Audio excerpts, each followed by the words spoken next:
কসবা গণধর্ষণ কাণ্ডে শাসক দলকে আক্রমণ শানালেন বিরোধী দলনেতা শুভেন্দু অধিকারী। বললেন, কলেজ বিশ্ববিদ্যালয় কন্ট্রোল করছে তৃণমূলের গুন্ডারা। কিছু মেরুদণ্ডহীন অধ্যক্ষরা রয়েছেন, যাদের নিয়োগ করেছেন ভৃত্য বসুরা। তোপ শুভেন্দুর, বিরোধী দলনেতা তোপের মুখে অভিষেক বন্দ্যোপাধ্যায়ও। কলেজ এবং ইউনিভার্সিটিগুলো কন্ট্রোল করছে মূলত তৃণমূলের গুন্ডারা, তোলাবাজরা, ধর্ষণকারীরা, এবং এদের প্রত্যেকের বয়স 30 ঊর্ধ্ব, কেউ কেউ 50 ঊর্ধ্ব আছে। এদের সবাই বিবাহিত, এদের 2-3টে করে বাচ্চা আছে। এরা এই জায়গাগুলোকে আখড়ায় পরিণত করেছে এবং অধিকাংশ কলেজের গভর্নিং বডির প্রেসিডেন্ট এই ধরনের ভাইপো গ্যাংয়ের লোকেরা। অতএব এর সলিউশন একটাই, মমতা ব্যানার্জিকে সরাতে হবে।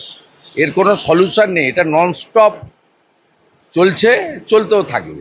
অধিকাংশ জায়গায় অধ্যক্ষরা ভয়ে এবং চাপে থাকে, আর অনেক জায়গায় স্পাইনলেস অধ্যক্ষরা আছেন, যাদের যোগ্যতা নেই অধ্যক্ষ হওয়ার।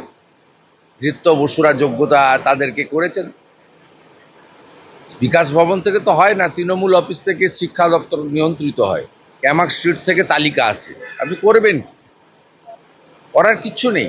এবং গভর্নিং বডির প্রেসিডেন্টদের যদি তালিকা দেখেন, চোর, চিটিংবার, ধর্ষণ, জেহাদি, জঙ্গি, এই লোকেরা সমস্ত গোটা পশ্চিমবাংলার কলেজে বসে আছে।